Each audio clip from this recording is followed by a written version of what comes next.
Election commission of Pakistan जो एक आज़ाद आइनी इदारा है, मुसलसल वज़ीर आज़म उसके अहकामात, उसके ज़ाब्ता अखलाक, उसके नोटिसेस की तौहीन कर रहे हैं, उन्हें जूती के नीचे मसल रहे हैं और वो कहते हैं कि मैं पाकिस्तान में नाउज़ुबिल्लाह पता नहीं कोई वलीउल्लाह नाज़िल हो गया हूँ कि जो हक़ और सच की जंग में हक़ की अलामत बन गया है।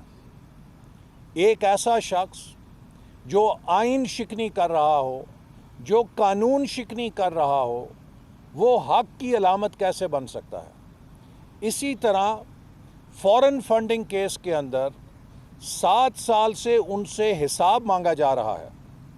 इमरान नियाज़ी साहब से पूछा जा रहा है कि आप जो सादिक और अमीन हैं, आप जो हज़रत इमरान नियाज़ी पता नहीं क्या मुद्दज़ल्ल अलहू, बड़े हाजी, बड़े परहेज़गार, बड़े तहज्जुद गुज़ार, भाई करोड़ों अरबों रुपए बैरून मुल्क मुकीम पाकिस्तानियों के खा गए हो, उनका जवाब दो।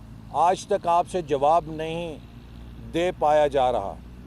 इलेक्शन कमीशन आपको बुलाता है, आप पेश नहीं होते, और जब आपकी चोरी पकड़ी जाती है तो आप कहते हैं ओह जी मुझे नहीं पता था, ये तो असद कैसर ने घपला किया है, ये तो उसने गवर्नर केपी ने घपला किया है, ये तो गवर्नर सिंध वो इमरान इस्माइल ने घपला किया है, मैंने नहीं किया।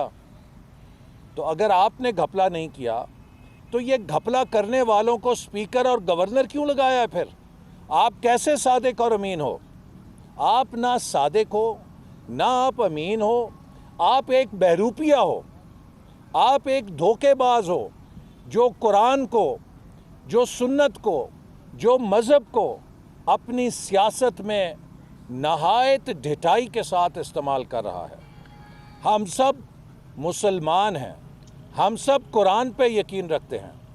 कुरान में अमर बिल मारूफ की तालीम इसलिए नहीं दी गई कि अपने लोगों को महंगाई के अजाब से कुचल दो। कुरान पाक में अल्लाह ताला ने अमर बिल मारूफ से ये हुक्म नहीं दिया कि अपने